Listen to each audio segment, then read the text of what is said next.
So here's my thought process. Everything you ever buy should be an asset. And I'll go over what I mean by this. So whether it's a car, which is a depreciating liability, which I don't think is an asset by any means, or it's a toy that you want or something that you like from a sales perspective. And this is like I come with my sales background, so that's why I can say anything could be an asset. The way that we're going to create this, so let's say it's a car, right? So you want that new, like I did last year, I wanted a new Beamer. So what I did was I found a Beamer. I found a 7 Series, nice car, beautiful. I love that car. The car was amazing, big, like it was amazing. Like sitting on clouds. Interior is beautiful, exterior is beautiful, clean, 4.8 V8. It was fast, and I was like, okay, well, it wasn't the specific car I wanted. It just happened to be one of the Beamers that I found. That the reason I could call it an asset was because it cash flowed, because it made money when I sold it, so it was profitable. So I did the same thing with the hoverboards. The entire premise is if you want to buy something, either find it where you can get it with positive equity so that by the time you sell it, you make money on it. So that instead of you losing money on it, let's say you want to buy like a car for, like, I was going to say a car for other instances, but you want to buy a car. You want to get a dope, you want to get a Lambo for 150K, like whatever.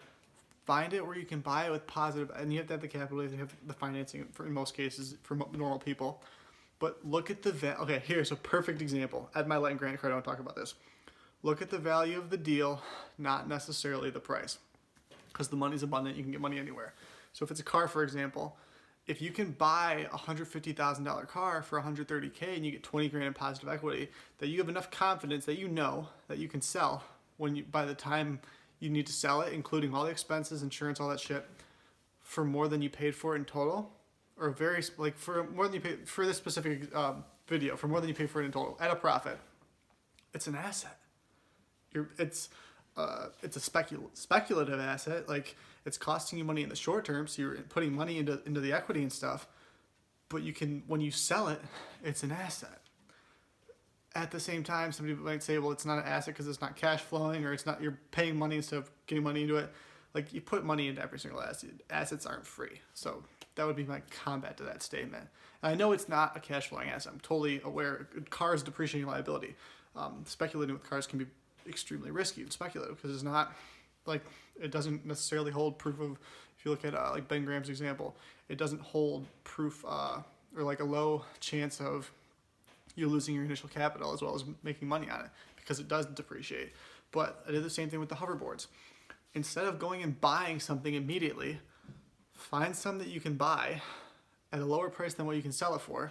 Buy it, sell it, and then use the profit. Let's say I could get hoverboards when they were hot for $200, but I could sell them for $600 because I was getting them from China. So the way I literally got my first hoverboard, my buddy had 2 of them. So I said, yo, let's partner up. Let's sell these together. Give me one of yours. I'll ride it around like marketing. So I got my first hoverboard for free. Sold it for $6. We split the profit on it. We bought a new one. So now I have the profit from the first one. He has the profit from the first one, 200. And then we also bought a new one. So he's got his other one back. And now we're completely like in the green and we both have profit. So I buy my own. I still have his. So now I have 2, which I don't own 2, but I had one of his. And then I also had my own because I purchased with the profit. Use the profit to finance your lifestyle. If you want to go get a Rolex, flip Rolexes and use the profit from it to use them. Or wear them as you're flipping them. But don't just go buy a Rolex because you're insecure. Like, if you like, I love like dope watches. My ex had a couple of Rolexes that I got to rock in 2017 when I was overcompensating and everything. I thought they were like the coolest thing in the world. But unless I can find one, and my buddy sells watches too, unless I can find one where it's profitable, I have no need for a fucking $10,000 watch. $20,000, 40, whatever. I'm not getting the Richard Mille level yet. I gotta level up when I'm like 40 or 50. Maybe I'll get a RM. But you can turn anything into an asset. Car, a house, let's say.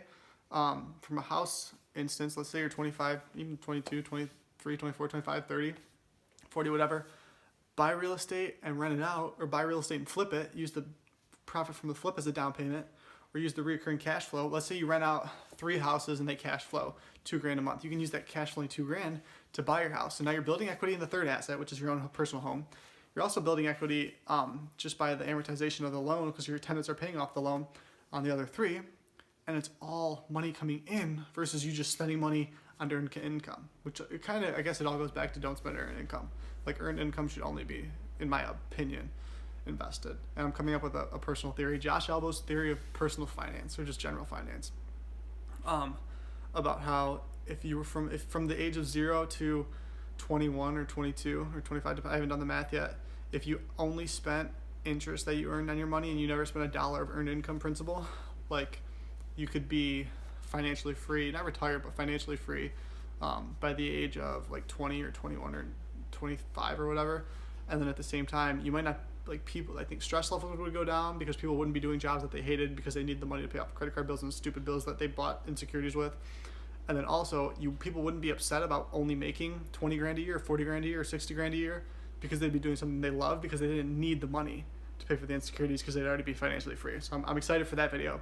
But the general premise of this video is you can turn anything to an asset if you get positive equity, possibly find a way to finance it or have it finance itself, in essence. Like the think bigger picture than just being a consumer. Think like an owner, I guess. Think of it from a business owner perspective instead of just, oh, I want that, how can I get that? I like that too. Like, but let's say jet skis or boats, for example. Buy them and rent them out and have the cash flow pay for your jet skis. Or you can use them as you're renting them out. Like start a business model behind what you want so then it brings in money versus you spending money. Does that make sense? I hope it does.